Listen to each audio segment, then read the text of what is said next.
Today we talk about a person everyone talks about when the chapter is Western music, especially the topic of rock and metal genres. The person is none other than Taylor Hawkins, the drummer from the famous band Foo Fighters. Oliver Taylor Hawkins, born on February 17, 1972 in Fort Worth, Texas, Taylor at a small moved to Laguna Beach, California, growing up with his two siblings, where he graduated from high school in 1990.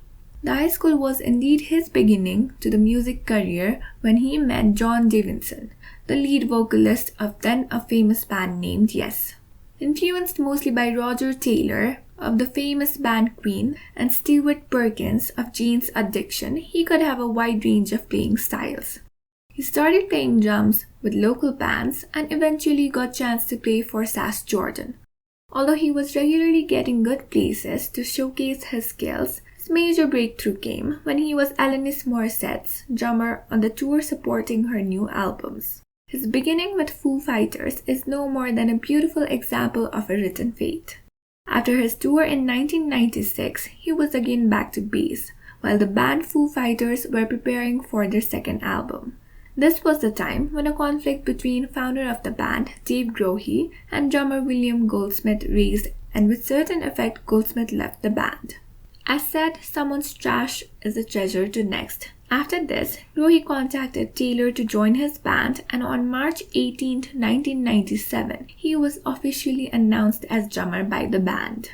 Hawkins was not just a drummer but also provided vocals, guitar and piano as well in the band, and also was seen singing in various concerts.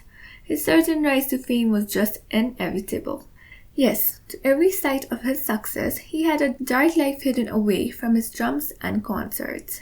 He had been subjected to drugs. In August 2001, Hawkins overdosed on heroin, leaving him in coma for 2 weeks, which he later confirmed as excessive partying and not addiction. During this point, he thought his career was over in the band, but we all know skills don't end that easy. He didn't stop there, but rather worked tirelessly for more fame. Apart from Foo Fighters, Hawkins performed his own side project, Taylor Hawkins and Coattail Riders, in which he played drums and sang, releasing 3 studio albums between 2006 and 2019.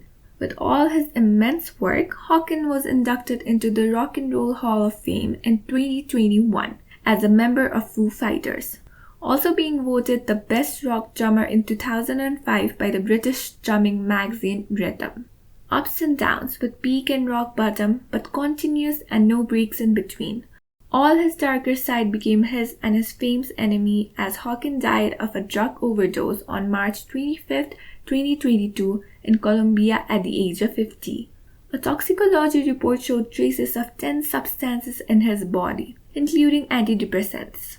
The cause of death remains unknown, and investigators did not say if the mix of drugs was a factor. A great loss to the rock music world, as we all lost a great drummer, singer, also a great performer. He was scheduled to perform with the Foo Fighters on the day he died as a part of their South American tour, and we could never witness the last scheduled Foo Fighters concert with a legend named Taylor Hawkins.